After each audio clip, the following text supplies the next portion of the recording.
네, 반갑습니다. 평생자산관리연구소의 유평창 소장입니다. 한 달 동안의 경제 이슈와 자산관리에 대해서 알아보는 맛있는 경제 브런치 시간입니다.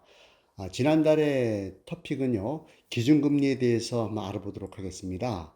자, 기준금리라는 것은요, 한 나라의 중앙은행이 결정하는 자국 내 금리 거래의 기준이 되는 겁니다. 이렇게 기준금리가 너무 높아진다는 것은 화폐 가치가 올라간다는 거죠. 상대적으로 물건 값에 비해서 화폐 가격이 올라간다는 뜻이고요. 그래서 이 기준금리는 환율과 연동이 되어 있습니다. 각 국가 간에 비교를 할 수가 있는데, 만약 세계 1위 기축통화국인 미국의 연준, 미국의 중앙은행이죠. 미 연준이 금리를 인상을 하고 한국은 반대로 인하한다면 원화 가치는 하락하고 미국 달러 가치는 올라가는 이런 것을 의미하는 거죠. 자, 글로벌 기준금리의 향방을 한번 보겠습니다.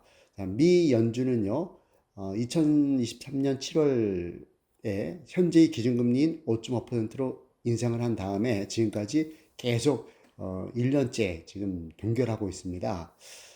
그런데 미국도 언젠가는 금리 내릴 건데요. 지금 이렇게 예상을 하는 거죠. 내년 말 정도가 되면 미국 금리가 4% 정도로 내려갈 거다라고 보고 있는데, 다른 여타 주요 국가들의 기준금리 변화를 예상해 보면은요, 유럽 중앙은행은 현재 3.75%에서 내년 말까지 2.25%로 내려갈 것으로 보이고요. 영국은 5.25%에서 3.75%, 캐나다 같은 경우에는 4.75%에서 3.25%로 각각 하향될 것으로 예상하고 있습니다.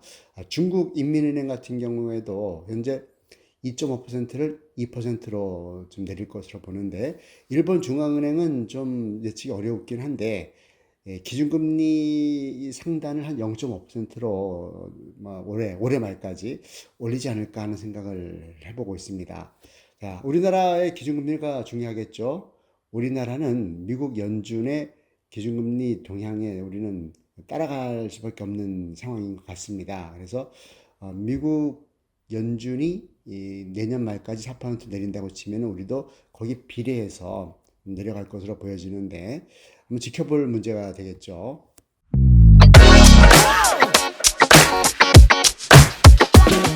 자, 7대 경제 지표로 한번 살펴보겠습니다. 소비자 물가 상승률은 지난 3개월 연속으로 봤을 때 각각 2.9%, 2.7% 그리고 지난달이 2.4%로 하향 안정화되는 모습을 보여주고 있습니다. 다행스러운 거죠. 자, 심리 지표 세 가지가 있습니다. 경제 심리 지수, 소비자 심리 지수, 전산업 기업 심리 지수가 있는데 각각 호전됐습니다. 자, 경제 심리 지수는 94.7포인트고요. 소비자 심리 지수는 100.9포인트, 그리고 전산업 기업 심리 지수는 95.7포인트에서 각각 전달보다 지난달이 0.9포인트, 2.5포인트, 2.8포인트 이렇게 올라가서 좀 시장의 어떤 그런 분위기는 좋아지고 있다 볼 수가 있고요. 지난달 무역 수지는 아주 오랜만에 대규모 흑자를 냈습니다. 80억 달러를 흑자를 내서 13개월 연속 흑자 행진을 이어가고 있습니다. 그리고 외환 보유액은 최근 통계인 2024년 5월 말 기준으로 봤을 때 4,128억 달러를 보유하고 있습니다. 자, 주가 지수를 보겠습니다. 6월달 캔들 차트 월봉으로 봤을 때 한국의 코스피와 코스닥은 각각 6.16%와 0.05%가 올랐고요. 미국의 다우존스와 나스닥은 각각 1.12%와 5.96%가 올랐습니다. 반면에 중국 관련 상해 종합지수와 홍콩 항생지수는 각각 3.87과 2% 이렇게 하락했습니다. 금리를 다시 한번 살펴보겠습니다. 3년 만기 국고채 수익률은 지난달 월 평균이 3.262%입니다. 그래서 그 전달에 비해선 0.169%포인트가 내려서 좀 안정화된 느낌을 주고 있고요. 상호저축 예금금리는 그대로 유지가 되고 있습니다. 자, 대출 기준금리죠. 코픽스 금리는 잔액 기준은 3.74%로 해서 0.02%포인트가 내렸고요. 신규 취급액 기준은 3.56%로 0.02%포인트가 올랐습니다.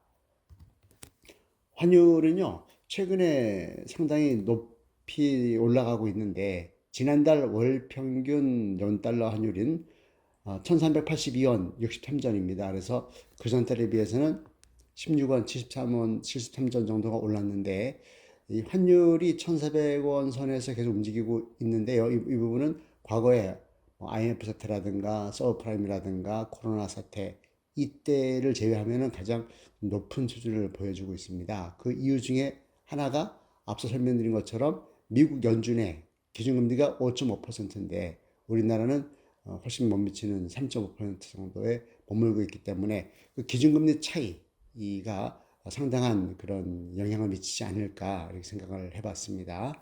통화량 보겠습니다. 총통화조 M2 증가율이 지난달이 5.7%입니다. 그래서 그 전달에 비해서는 0.8%가 올랐습니다.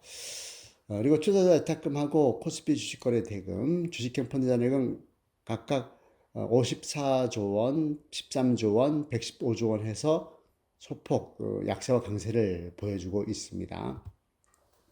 원자재를 말씀드리겠습니다. 지난달 월 평균 봤을 때 두바이유 같은 경우는 82달러, 국제금시세는 2343달러 38센트를 보여주고 있습니다. 그래서 소폭 둘 다 내렸는데 여전히 좀 높은 수준에 있는 거죠. 특히 금값 같은 경우에는 과거 최고 레벨로 지금 형성되어 있습니다. 그래서 점점 내리진 않습니다. 그 배경 중에 뭐 한 가지를 본다면 중국이라든가 러시아라든가 이때 주요 국가들이 외환 보유고의 일환으로 금을 사 모으고 있다고 합니다. 그렇기 때문에 금 수요가 중앙은행 차원에서 몰리기 때문에 금값이 상승하는 주요 원인이 되지 않을까 이렇게 보고 있습니다. 자, 부동산 보겠습니다. 주택 매매 가격 지수는 전기 대비 하락세를 멈춰서 0%입니다. 그래서 지난 3개월을 보게 되면 마이너스 0.1, 마이너스 0.1 그리고 지난달이 0% 좀 계속 내려가다가 멈춘 겁니다. 그래서 서울 지역의 아파트 값은 일부 소폭 상승하고 있다는 뉴스를 접하고 있습니다. 주택 전세 가격 지수는요, 전기 대비 강보합세를 유지하고 있습니다.